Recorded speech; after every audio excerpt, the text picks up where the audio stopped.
Right, तो discuss करते हैं हेमोलिटिक एनीमिया होता क्या है। Occurs when bone marrow production is unable to compensate for increase destruction of circulating blood cells. This basically means कि red blood cell की breakdown आपके सर्कुलेशन के अंदर या आपके बॉडी के अंदर इतनी ज़्यादा होती है कि आपका जो बोन मेरो है ना, वो आखिर थक जाता है रेड ब्लड सेल प्रोड्यूस करते करते, राइट, और मज़ीद रेड ब्लड सेल प्रोड्यूस नहीं कर पाता, राइट। सो दिस कंडीशन, अच्छा, इस कंडीशन को हम क्या कहते हैं, हेमोलिटिक एनीमिया, राइट। ये किस वजह से होता है? एक तो इसकी एक्सट्रिंसिक कॉज है, राइट। एक्सट्रिंसिक कॉज का मतलब है कोई फॉर एग्जांपल एक्सटर्नल फैक्टर है जो कि रेड ब्लड सेल को बाहर से आके डैमेज कर रहा है, राइट। और दूसरा है इंट्रिंसिक फैक्टर, इसका मतलब है कि रेड ब्लड सेल के अंदर ही कोई डिफेक्ट है, राइट। अच्छा, एक्सट्रिंसिक हेमोलिटिक एनीमिया किस वजह से होता है? Autoimmune haemolytic anaemia. इसका मतलब है कि कुछ आरबीसीज के अगेंस्ट कुछ एंटीबॉडीज़ बनती है, right. For example, this is our red blood cell, right. Red blood cell के अगेंस्ट क्या होता है, कभी कभी इसके ऊपर जो है ऐसे एंटीजन होते हैं, राइट। ऐसे एंटीजन होते हैं, ये सेल्फ एंटीजन है, ये हमें नुकसान नहीं पहुंचाते, ठीक है। इस एंटीजन के अगेंस्ट या इन एंटीजन के अगेंस्ट कभी कभी क्या होता है, ऐसे एंटीबॉडीज़ बनती है, ठीक है। हमारी अपनी बॉडी ही हमारे रेड ब्लड सेल के एंटीजन्स के अगेंस्ट क्या बनाता है, एंटीबॉडी, राइट। और ये एंटीबॉडीज़ क्या करती है फिर रेड ब्लड सेल को डिस्ट्रॉय करती है, राइट। इस कंडीशन को क्या कहते हैं, auto immune haemolytic anaemia, right. अच्छा जी, फिर उसके बाद है माइक्रो एंजियोपैथिक हेमोलिटिक एनीमिया। इसमें है थ्रोम्बोटिक थ्रोम्बोसाइटोपेनिक परपरा। ये इस पे मैंने बहुत ही डिटेल्ड लेक्चर में ऑलरेडी अपलोड कर चुका हूँ, राइट। उसके बाद है हेमोलिटिक यूरेमिक सिंड्रोम, जो कि मोस्टली ये बच्चों में होता है और ये एडल्ट्स में होता है, राइट। उसके बाद है DIC, डिससेमिनेटेड इंट्रावेस्कुलर कोगुलेशन। आपको बहुत ही इन शॉर्ट बताता हूँ, ठीक है। फॉर एग्जांपल, ये है आपके हाथ, राइट। ये आपके हाथ है और जाहिर सी बात है ये है आपका फॉर एग्जांपल दूसरा हाथ, राइट। आपको पता है कि आपके हाथों को ऐसे ब्लड वेसल्स सप्लाई कर रहे होते हैं, राइट। ऐसे ब्लड वेसल्स सप्लाई कर रहे होते हैं, राइट। अब ये कंडीशन, इन कंडीशन में क्या होता है, TTP, HUS या DIC में, यहाँ पे ब्लड वेसल्स में जो है ना, ऐसे माइक्रो थ्रोम्बाई बनना स्टार्ट होते हैं, ठीक है। मतलब माइक्रो ब्लड वेसल्स में, ठीक है, जो कि बहुत ही छोटे छोटे जो ब्लड वेसल्स होते हैं जिनका ल्यूमन बहुत नैरो होता है, ठीक है। उनमें क्या होता है कि माइक्रो थ्रोम्बाई बनता है।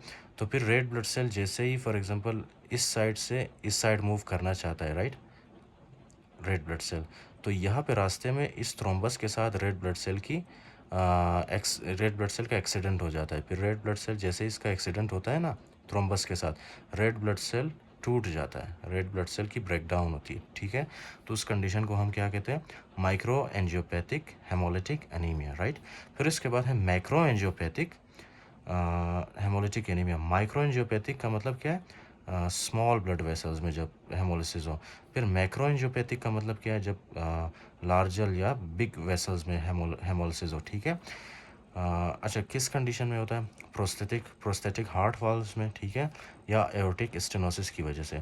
फिर इसके बाद है haemolytic anaemia due to infections like malaria या बेबेसिया, ओके। उसके बाद है एंट्रेंसिक हेमोलिटिक एनीमिया। इसमें क्या है कि ग्लूकोज 6 फॉस्फेट डिहाइड्रोजनेस की वजह से कभी कभी हो सकता है, ठीक है, G6PD डेफिशिएंसी की वजह से, या तो फिर पारोक्सिस्मल नॉक्चर्नल हेमोग्लोबिन यूरिया या हेरेडिटरी स्फेरोसाइटोसिस। ये तीनों कंडीशन मैंने इस पे जो है अभी वीडियो बनानी है, मैंने इनको डिस्कस करना है आपके साथ, ठीक है। So don't worry. अच्छा जी, तो उसके बाद है हिस्ट्री ऑफ फिजिकल फाइंडिंग। इसमें आपको क्या मिलता है, जब पेशेंट आपके पास आता है क्योंकि उसको एनीमिया हुआ है ना, तो उस पेशेंट कैसे दिखेगा आपको, पैलर, राइट। एनीमिया का पेशेंट आपको कैसे दिखेगा, पैलर। उसके अलावा जो है उसके टिश्यूज़ को ब्लड सप्लाई नहीं हो रही, तो वो मोस्टली जो है आपको बताएगा कि मुझे मतलब काम करते हुए थकान होती है, राइट, या फटीग फील होती है। उसके अलावा जो है टेकीकार्डिया मिलता है इन पेशेंट्स में। इसका मैकेनिज्म मैं आपको कार्डियो में समझाऊंगा, ठीक है। टेकीकार्डिया का मतलब है जब आपका हार्ट रेट मोर देन 100 हो, ठीक है। टेकीकार्डिया का मतलब है heart rate more than 100 beats per minutes, right? Normally it is, our normal heart rate is in between 60 to 100 beats per minute, okay? उसके बाद है टेकिपनिया। टेकिपनिया आपका नॉर्मल रिस्पायरेटरी रेट क्या है पर मिनट, 16 to 20, ठीक है। 16 to 20 जो है ये हमारा नॉर्मल रिस्पायरेटरी रेट है पर मिनट, राइट। लेकिन जो हेमोलिटिक एनीमिया के पेशेंट्स होते हैं उनमें टेकिपनिया मिलते हैं आपको, ठीक है ना। इसका मतलब है कि उनका रेस्पिरेटरी रेट ज़्यादा हो जाता है। ओके, नेक्स्ट है जॉन्डिस। आपको जॉन्डिस भी मिल सकता है। इनके कॉजेज़ ऑलरेडी मैं डिस्कस कर चुका हूँ आपके साथ, ठीक है ना, कि जॉन्डिस क्यों मिलता है हमें। ये मोस्टली जो है हमें किस में मिलता है, एक्स्ट्रा वेस्कुलर हेमोलिटिक एनीमिया में। ऑफन प्रेजेंट्स टू हेपेटोस्प्लिनोमेगेली, ठीक है। मैं आपको बता चुका हूँ कि ये स्प्लीन आपका इनलार्ज होता है, ठीक है। उसके साथ कभी कभी आपका लिवर भी इनलार्ज होता है। फिर है पिगमेंटेड गॉल स्टोन्स। ये आपको बताया था ना मैंने कि ये किस में मिलता है, एक्स्ट्रा वेस्कुलर हेमोलिसिस में, right. Pigmented caused by increase indirect bilirubin, indirect bilirubin, अच्छा जी। फिर उसके बाद है and leg ulcers, right. Leg ulcers आपको मिलते हैं इसमें। लेग अल्सर्स क्यों मिलते हैं, poor blood flow to the, for example आपके पैरों को जब सही से ब्लड फ्लो नहीं मिलता ना आपके लेग्स को, तो वहाँ पे क्या बनते हैं, लेग अल्सर्स, अच्छा जी। फिर नेक्स्ट है लैब टेस्ट। लैब टेस्ट में आप लोग क्या करते हैं, सबसे पहले आप सीबीसी चेक करते हैं, राइट। सीबीसी चेक करते हैं। उसके अलावा आप रेटिकुलोसाइट काउंट चेक कर सकते हैं, राइट। फिर इलेक्ट्रोलाइट, अच्छा यहाँ पे हम देखते हैं सबसे पहले जो मोस्ट इंपॉर्टेंट है, ठीक है, वो है आपको लैक्टेट डिहाइड्रोजनेस रेज्ड मिलेगा, ठीक है। क्यों रेज्ड मिलेगा, क्योंकि रेड ब्लड सेल्स जब ब्रेक डाउन होती है ना उनकी, वो एक एंजाइम रिलीज करते हैं सर्कुलेशन में जिसको कहते हैं लैक्टेट डिहाइड्रोजनेस, राइट। उसके बाद मैंने बताया था कि रेड ब्लड सेल की प्रोडक्शन जब कम होती है, ठीक है, रेड ब्लड सेल की डेफिशिएंसी होती है, तो हमारे बोन्स नए रेड ब्लड सेल या नए immature red blood cell produce करते हैं जिनको हम कहते हैं रेटिकुलोसाइट। तो रेटिकुलोसाइट काउंट भी रेज मिलेगी। उसके अलावा है हेप्टोग्लोबिन। हेप्टोग्लोबिन मैंने आपको बताया था, ठीक है, ये कम होगा हमारी बॉडी के अंदर, कॉमनली सीन। फिर है folate deficiency, right. Folate deficiency क्यों मिलता है हमें, क्योंकि फोलेट एक इम्पॉर्टेंट कंपोनेंट है रेड ब्लड सेल को बनाने के लिए। तो हेमोलिटिक एनीमिया में क्या हो रहा है, रेड ब्लड सेल हमारा bone marrow for example continuously बनाता जा रहा है, बनाता जा रहा है, बनाता जा रहा है, ठीक है। जब रेड ब्लड सेल ज़्यादा बनेगा तो रेड ब्लड सेल को बनने के लिए किस चीज़ की ज़रूरत होती है, फोलेट की। तो इसलिए फोलेट की डेफिशिएंसी होती है, राइट। एंड हाइपर कैलीमिया मिलता है इसमें हमें। हाइपर कैलीमिया क्यों मिलता है, जब सेल की ब्रेकडाउन होती है ना, cells are bags of potassium, ठीक है। रेड ब्लड सेल की जब ब्रेक डाउन होती है तो उसमें से क्या निकलता है, पोटासियम, राइट। तो पोटासियम का लेवल हमारे ब्लड के अंदर बढ़ जाता है जिसको हम क्या कहते हैं, hyper kalaemia, right. May be seen urine is dark with haemoglobin urea. ये भी मैंने आपको बताया था कि ये हेमोग्लोबिन यूरिया मिलता है आपको, ठीक है, अनकॉन्जुगेटेड बिलिरुबिन में, सॉरी एक्स्ट्रावेस्कुलर हेमोलिसिस में। And there is increase excretion of urine and faecal urobilinogen, ये भी आपको बता चुका हूँ, राइट। यूरोबिलिनोजिन और फॉर एग्जांपल क्या नाम है इसका, यूरोबिलिनोजिन आपके फीकल और यूरिन में ज़्यादा होता है, राइट। अच्छा, ये जो हेमोग्लोबिन यूरिया है, ठीक है ना, ये हेमोग्लोबिन यूरिया आपको किस चीज़ में मिलता था, डू यू रिमेंबर। ये हेमोग्लोबिन यूरिया आपको मिलता था इंट्रावेस्कुलर हेमोलिसिस में, राइट।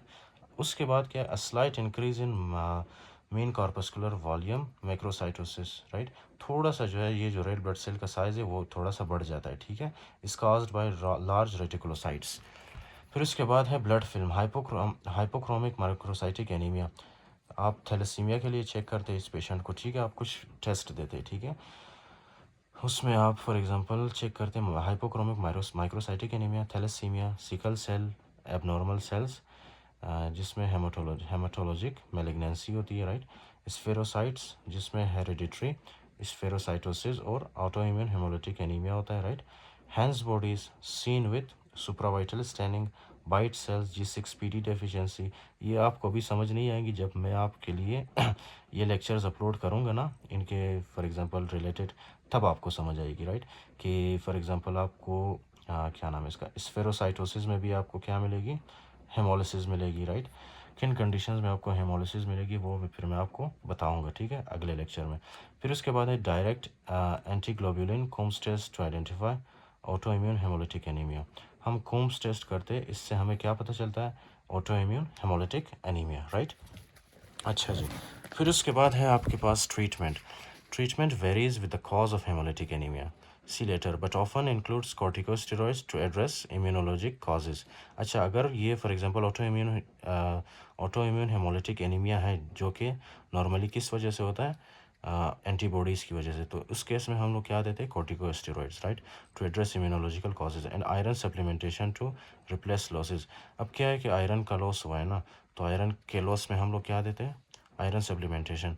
स्प्लीनेक्टमी और transfusion are helpful in severe cases. अगर हमने सारी ट्रीटमेंट की है उसके बावजूद पेशेंट को आराम नहीं आ रहा तो हम लोग क्या करेंगे, स्प्लीनेक्टमी करेंगे, उसके पूरे स्प्लीन को रिमूव करेंगे या ट्रांसफ्यूजन देंगे पेशेंट को, ठीक है, सीवियर केसेस में।